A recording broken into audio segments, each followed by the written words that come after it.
어떤 나라를 원하는가? 여러분들은 아마 잘 모르시겠지만 저희는 공을 들여서 인수위 시절에 국정 목표라는 것을 만들었습니다. 국민과 함께하는 민주주의, 더불어 사는 균형발전 사회. 그만 균형사회면 되는데 발전을 자꾸 넣자고 해서 넣었습니다. 더불어 사는 균형사회. 그 다음에 평화와 번영의 동북아 시대. 뭔가 섭섭하지요? 하나, 넉넉한 나라, 활력 있고 넉넉한 나라라야 되지 않습니까? 그렇죠? 그래야 더불어 살기도 하고 질 높은 삶도 또 품위 있고 문화적인 삶도 다 함께 누릴 수 있기 때문에 부자 나라 넣어야 되는데 4개를 하려니까 좀 너무 많아서 외우기 어렵겠다. 그래서 균형 발전에도 발전이 들어있고 평화와 번영에도 번영이 들어있으니까 그걸로 그냥 잘 사는 나라는 해소하자 이렇게 했는데 지금 생각해 보니까 어떻든 전달이 잘 안 되는 것 같아서 그걸 활력 있고 넉넉한 나라 이렇게 한번 넣었으면 좋겠습니다. 왜냐면 먹고 제가 그랬듯이 많은 국민들은 당장 먹고 사는 것이 제일 큰 건데 1번으로 넣어줘야 되지 않겠습니까? 그래서 국정 목표 3개 그 위에다가 그냥 그걸 넣으랍니다. 활력 있고 넉넉한 나라, 넉넉하고 활력 있는 나라. 그래서 4개로 넣으려고 합니다. 이런 나라가 어떤 나라냐? 그런 나라가 되기 위해서 정부는 어떤 정부가 되어야 되냐? 참여 정부가 되어야 된다. 정부가 참여하는 것이 아니고 국민이 참여하는 정부다. 뭐 이런 뜻이겠죠. 그것만 하려고 하니까 한나라당하고 너무 닮았어요. 국정 목표가 똑같아. 그래서 차별화하자. 방향은 같다 하지만 우선순위가 다르고 가는 길이 다르다. 전략이 다르다. 그러므로 전략을 말하자. 전략은 1. 원칙과 신뢰 2. 투명과 공정 3. 대화와 타협 4. 분권과 자율. 이러면 이제 한나라당하고 다르죠? 그렇게 만들었습니다. 원칙과 신뢰가 꼭 같이 가는 건 아닙니다. 근데 8개나 해놓으면 또 공부 잘하는 사람은 외우지만은 요새는 암기식 좋아하지 않지 않습니까? 그러니까 외우기 어려울 것 같아서 4개로 뭉치자. 비슷비슷한 것끼리 원칙이 바로 서서 그 원칙이 우리의 삶을 지배하는 사회가 신뢰할 수 있는 사회가 아니겠는가. 그렇게 해서 맞추어서 그렇습니다. 참 좋은 얘기입니다. 그리고 조금은 맞습니다. 예를 들면 분권과 자율이라든지 대화와 타협이라든지 투명과 공정이라든지 이런 것은 제가 오랫동안 대통령 꿈꾸기도 훨씬 전부터 얘기해 오던 것이었기 때문에 이건 제가 특허는 안 냈지만 아무나 쓰면 안 됩니다.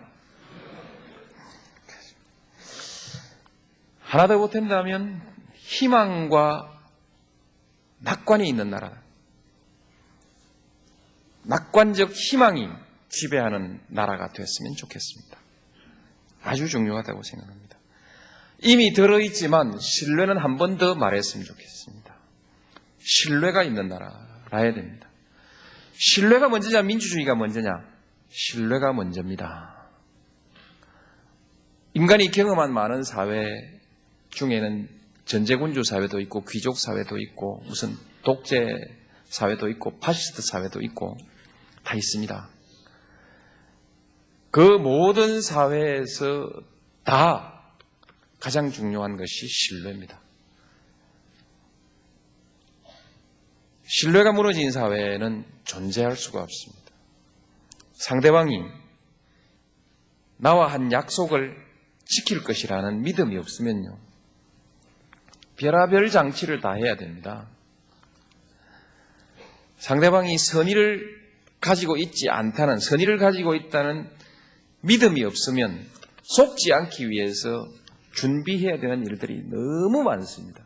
제가 변호사를 하는데요, 계약을 맺을 때 상대방이 위약할 경우에 대비해서 이렇게 위약하면 이렇게 방어하고 이렇게 위약하면 이렇게 방어할 수 있는 모든 조항들을 집어넣는데 계약서 하나 만드는데 보름, 한 달씩 걸립니다.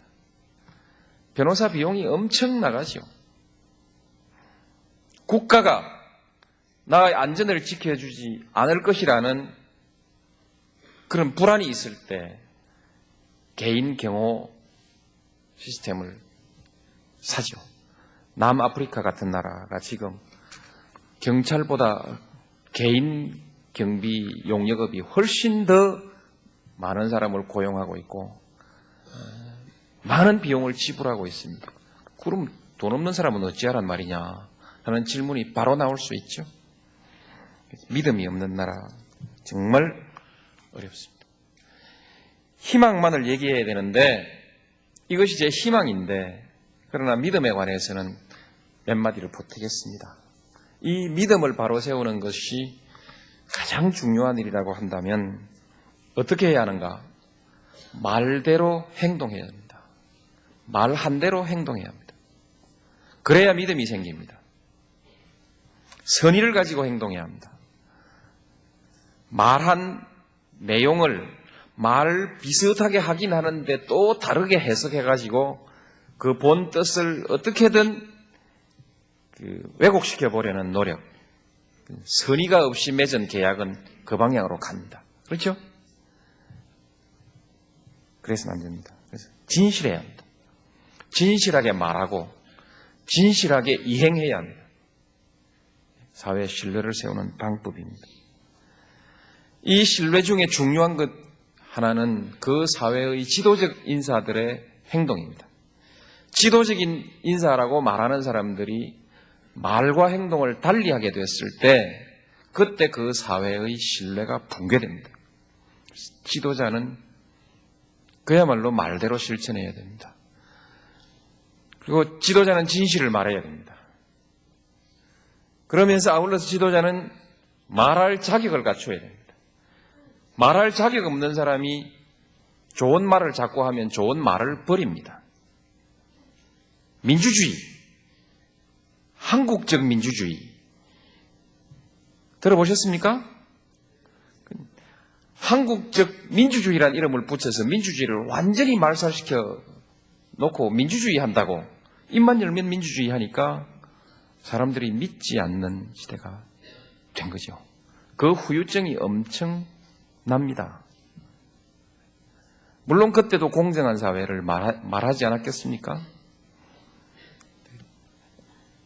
일일이 다 얘기하기가 어렵네요. 시간. 정의로운 사회 기억나십니까? 80년 전두환 대통령이 내걸었던 정의로운 사회였습니다. 절대로 보통 사람일 수 없는 분이 보통 사람이라고 얘기를 해요. 예, 오늘 이 강연이라는 게 위험한 곳이죠. 현직 대통령이 전직 대통령을 이렇게 비방한 결과가 될 것 같네요. 어쨌든 존재했던 사실입니다. 사실인데 그렇습니다. 신뢰라는 것이 매우 중요하다. 이 시대에서 가장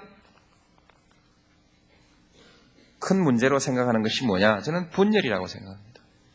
한국이 앞으로 제대로 가려면 뭘 해야 하냐? 분열을 극복해야 합니다. 생각해 보십시오. 조선이 무너졌습니다. 힘이 없어서 무너졌죠. 그러나 그러면서도 가장 처참하게 무너진 것은 분열하지 하고 무너진 것입니다.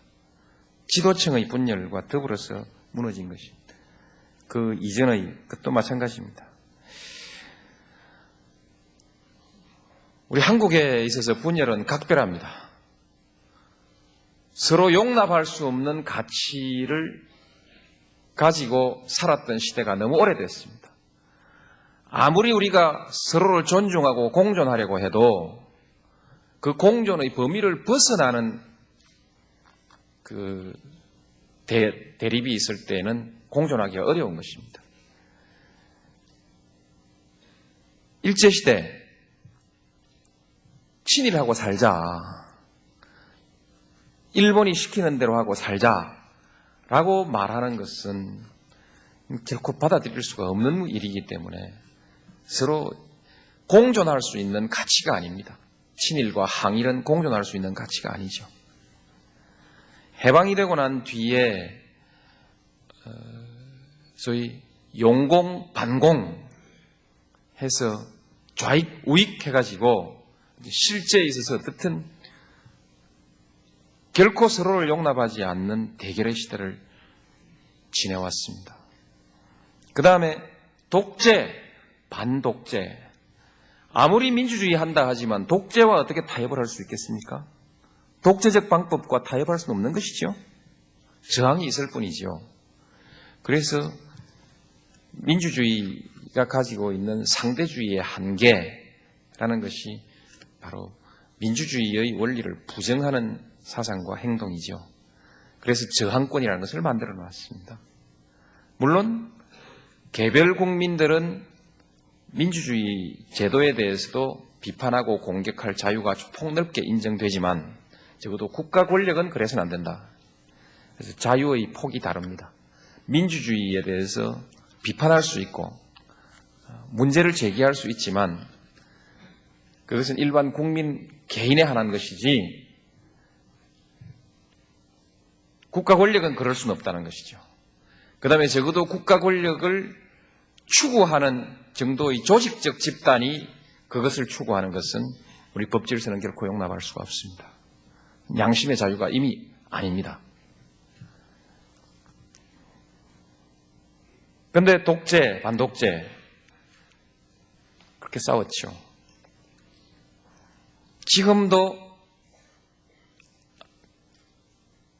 그 연장선 위에서 살고 있는 사람들이 많이 있습니다. 그렇죠? 어떻게 극복할 거냐? 대화와 타협의 문화를 만들어야죠.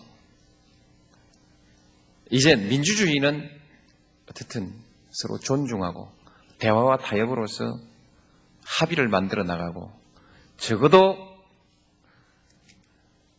논리적으로 합의가 되지 않더라도 절충을 해서 타협을 합니다.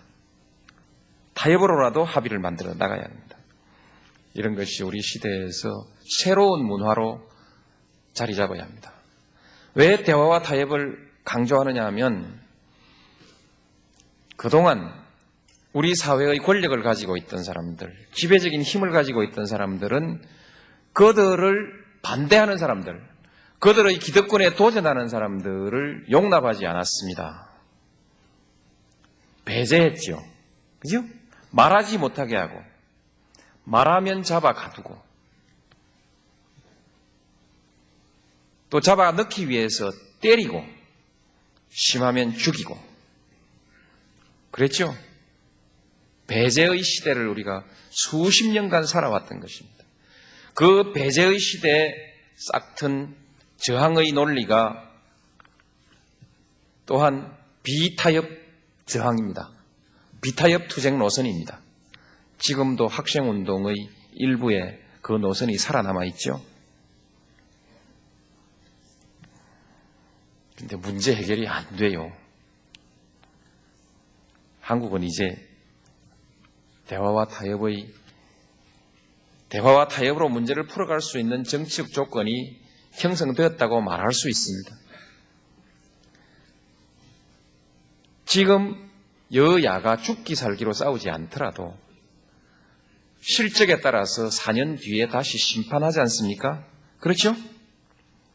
당장에도 견제와 균형이 있지만 복수정당이라는 것은 당장의 견제와 균형도 중요하지만 4년 뒤에 바꿀 수 있는 가능성을 가지고 있다는 것이 매우 중요합니다. 그래서 이제 대화와 타협으로 문제를 풀어갈 수 있는 조건을 우리가 갖추었다. 좀 엉뚱한 얘기입니다만 조폭 문화를 청산해야 됩니다. 조폭 문화가 아시죠? 조폭 문화를 청산해야 됩니다. 조폭 문화는 자기들끼리는 칼 같은 법을 세워놓고 있습니다. 그렇죠?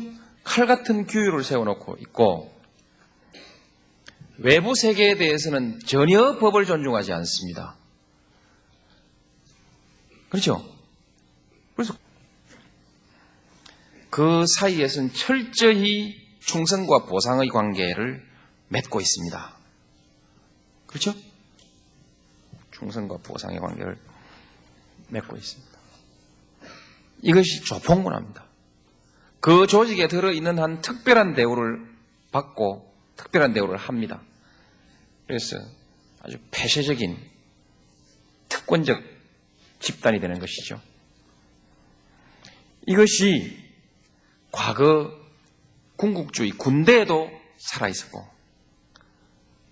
정치 권력에도 이런 논리가 통했던 때가 있습니다. 보편적 지지가 없으니까 보편적으로 승인된 가치를 부정하니까 많은 사람들의 저항이 있을 수밖에 없고 저항이 있으니까 더욱더 강고하게 그것을 제압해야 되고 그러니까 거기에 주거니 받거니 하는 그 관계를 주종 관계를 맺고 거기에 물질적인 명예적인 보상들을 주면서 갈라먹기 하고 그렇게 해서 외부 세계의 보편적 법 질서를 유린하는 이런 것을 조폭의 질서라고 말해야 되지 않습니까? 그렇죠? 이게 우리 지난날의 우리의 정치였습니다. 잔재가 남아있다는 것이죠. 잔재가. 제가 정경유착 끊읍시다. 그 이유는 여기 있습니다. 그 사이에 불합리한, 부당한 거래가 이루어진다. 일반 국민이 피해를 입게 된다는 것이죠. 권, 은, 유착도 끊읍시다. 권, 은, 유착은 끊긴 것 같은데 정, 은, 유착은 남아있는 것 같아요. 그렇죠? 그 유착에는 항상 부당한 이익이 발생하고 부당한 특권이 발생합니다. 아직 정부 안에 있는 권력기관에도 이 사고의 잔재가 남아있는 부분들이 없지 않습니다. 국민의 참여정부가 끝날 때는 다 없어질 겁니다. 정부 안의 건 제가 책임지겠습니다. 정경유착도 높은 수준의 것은 제가 다 정리를 하겠습니다. 청소를 다 하겠습니다. 권한유착도 제가 정리를 해놓겠습니다. 정언유착은 국민들이 좀 해주시기 바랍니다. 특권적 문화, 즉 조폭 문화를 청산하자. 대안적 운동이 필요한 시기입니다. 민주주의 권력은 끊임없이 견제받아야 합니다. 감시받아야 합니다. 그러나 너무 많이 흔들어버리면 감사받는다고 일을 못합니다. 공무원들이 감사 때문에 일을 못하겠다고 하는데 정부도 마찬가지입니다. 정권도 밤낮 없이 감사만 하고 계속 흔들면 갈 길 못 가죠. 그래서 이제 비판과 더불어서 비판은 적절해야 하고 합리적 근거를 가져야 하고 그 다음엔 대안이 있어야 합니다. 대안 없이 하는 비판운동은 그 사회의 효율을 현저히 떨어뜨릴 가능성이 있습니다. 그래서 창조적 대안운동, 이것이 참여의 한 형태로서 새롭게 좀 자라났으면 하는 생각을 가지고 있습니다. 이런 것이 지금 이 시대 과제라고 저는 그렇게 생각합니다. 논란되는 문제들에 관해서 짧게 한다고 했는데 길어버렸네요. 질문에서도 나오리라고 생각합니다만 진보와 보수 얘기를 많이 합니다.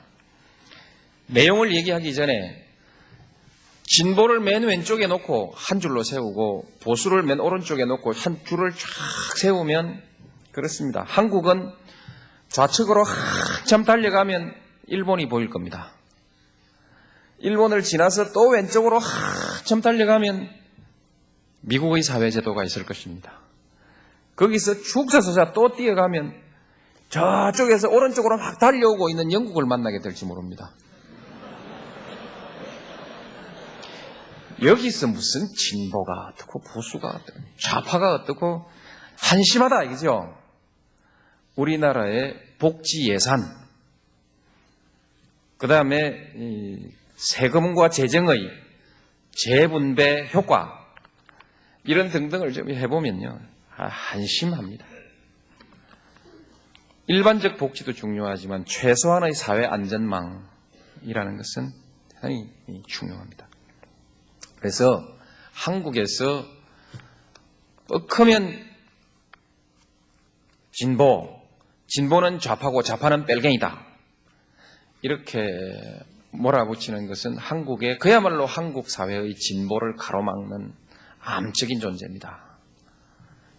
그렇게 진보와 보수를 하는데 그럼 진보는 뭐냐? 보수는 뭐냐? 되게 보수는 이렇게 보면 됩니다. 보수는 힘센 사람이 좀 마음대로 하자 이런 겁니다. 경쟁에서 승리한 사람에게 거의 모든 보상을 주자 이런 것입니다. 적자 생존의 원리를 철저하게 적용하자. 약육강식, 그것이 우주의 섭리 아니냐. 그렇게 말하는 쪽에 가깝습니다. 진보는 뭐냐? 더불어 살자. 인간은 어차피 사회를 이루어 살도록 만들어져 있지 않냐. 사회를 이루어 사는 한 혼자 남을 지배하면서 너무 연대죠. 연대. 더불어 살자 이런 얘기입니다. 그러나 어느 쪽도 극단적인 한쪽의 것은 없지만 크게 보아서 이렇습니다. 크게 보아서. 그 다음에 과급적이면 바꾸지 말자. 이게 보수입니다. 뭘 좀 바꾸자. 고쳐가면서 살자. 이 진보죠. 그래서 한때 소련이 붕괴되었을 때 진보와 보수가 바뀌어버렸습니다. 그렇죠? 그건 이미 소련 사회가 노멘클라투라 사회로서 또 다른 시장의 특권이, 시장에서 승리한 사람의 특권이 아니라 시장은 죽여버리고 권력의 장에서 모든 경제를 움직이면서 거기서 승자들이 특권을 형성해버렸기 때문에 부득이 거기에는 보수가 공산주의자가 될 수밖에 없었던 것입니다. 그래서 이 두 개가 서로 헷갈릴 때가 있습니다만 자본주의 사회에 있는 한 대개 보수는 적자생존론에 근거하고 있고 약육강식론에 근거하고 있고 아울러 되도록이면 바꾸지 말자. 특히 한국처럼 아주 오른쪽에 있는 나라에서는 더욱더 바꾸지 말자. 기득권의 향수가 강할 수밖에 없습니다. 그렇게 이해하시면 간명하죠? 복잡하지 않습니다. 복잡하게 얘기할 건 뭐 있어요. 보수, 합리적 보수, 따뜻한 보수, 별로 보수를 갖다 놔도 보수는 바꾸지 말자 이겁니다. 성장과 분배는 반드시 배치되는 개념인가? 그렇지 않습니다. 노벨 경제학상을 수상한 스티글리츠 교수의 말씀에 의하면 성장과 분배는 서로 배타적인 것이 아니고 같이 안 가면 둘 다 망한다. 같이 가야 장기적으로 성장할 수 있다. 그렇게 얘기합니다. 경제 위기론, 여러분들이 취직 걱정이 많으니까 경제 위기론이 실감이 나죠. 실감이 나는데 이 문제는 그래프를 하나하나 갖다 놓고 보십시오. 우리의 GDP 3.8% 성장했던 2001년이 우리나라의 경제가 그날로 붕괴하는 것 같은 그런 분위기 속에서 살았습니다. 실제로 그 분위기 때문에 경제가 더 살아나지 못하고 침체했다는 강력한 학설이 있습니다. 경제 위기로는 저는 동의하지 않습니다. 많은 지표들을 가지고 보고 있는데 위기는 언제든지 올 수 있는 것이지만 지금 잘 관리하고 있으므로 제가 있는 동안은 문제 없습니다. 안심하십시오.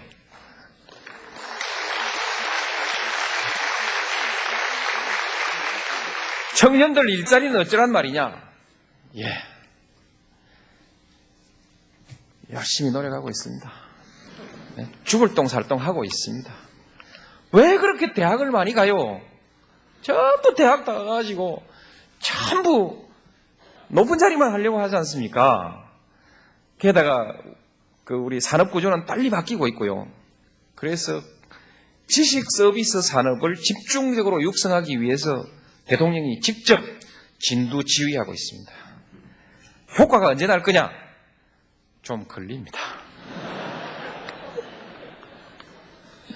아일랜드가 소위 노사 합의를 하고 성과가 나고 할 때까지 87년에 노사정 합의를 하고 그때부터 외자 유치라든지 이런 새로운 경제정책을 쓰기 시작했는데 드디어 고용이 살아나고 해서 경제가 살았다 하고 국민들이 피부로 느낄 때까지 6년이 걸렸습니다. 93년이었습니다. 우리는 93년도에 신경제 100일을 했는데 지나고 나서 보니까 신경제 100일로 좋아진 건 하나도 없습니다. 죽는다 엄살을 자꾸 부리면 국민들이 그런 줄 알고 불안해하고 정부는 급하니까 이 정책 저 정책 막 갖다 쏟아붓고 그리고 경제 파탄과 같은 상황이 오는 일이 있습니다. 89년의 위기론에서 90년에 진짜 위기가 왔고 2001년의 위기론에서 무리한 경제정책이 나오고 2002년에 위기가 진짜 와버린 것입니다. 그럼 한번 곰곰이 한번 자료를 찾아보십시오. 아주 위험합니다. 그래서 누가 경제 위기를 가지고 어떻게 불안을 조성하더라도 저와 우리 경제팀들이 정말 면밀히 검토하고 면밀히 따져서 철저히 분석해서 흔들림 없이 의연하게 가겠습니다. 그동안의 욕은 제가 먹으면서 가겠습니다. 일자리는 조금만 더 기다리십시오. 시간이 많이 됐는데 상생에 관해서 한 말씀 드리겠습니다. 좋은 겁니다. 대화와 타협의 문화가 바로 상생입니다. 상생인데 상생은 그야말로 진실하게 이것을 실천할 의지가 있어야 됩니다. 상대방에게 양보를 받아내기 위해서 상대방을 공격하기 위해서 상생을 내세우면 그 상생은 반드시 실패합니다. 어떻게 하는 것이 상생인지를 알아야 됩니다. 세상이 변화할 땐 변화를 수용할 줄 알아야 하고 기득권을 버려야 할 땐 기득권을 버려야 합니다. 새로운 문화를 장려해야 될 때 낡은 문화를 고집하면 안 됩니다. 시대의 흐름도 맞춰야 하고요. 그 다음에 상생을 하는 기본 조건을 갖춰야 됩니다. 상대를 존중할 줄 알아야 됩니다. 배제의 습관이 남아가지고 지금도 계속 배제하려고 하는 방법으로는 상생할 수 없습니다. 상생은 결국 대화, 토론, 설득, 타협 그리고 얼추 다 합의가 된 것 같은데 마지막 꼭지가 안 따질 때 그때 표결하는 겁니다. 그렇죠? 표결하고 승복하는 겁니다. 승복해야 상생이 이루어질 수 있는 거 아닙니까? 그 규칙을 무시하면 상생이 안 되죠. 상생은커녕 스포츠 게임도 안 되는 거죠. 규칙을 잘 지킨 스포츠가 끝났을 때, 게임이 끝났을 때 두 사람이 서로 악수하고, 그렇죠? 반칙으로 얼룩진 운동이 끝나거나 시합은 일본 말입니다. 경기가 끝나고 났을 때 무슨 상생이 되겠습니까? 규칙, 승복, 훌륭한 심판, 매우 중요합니다.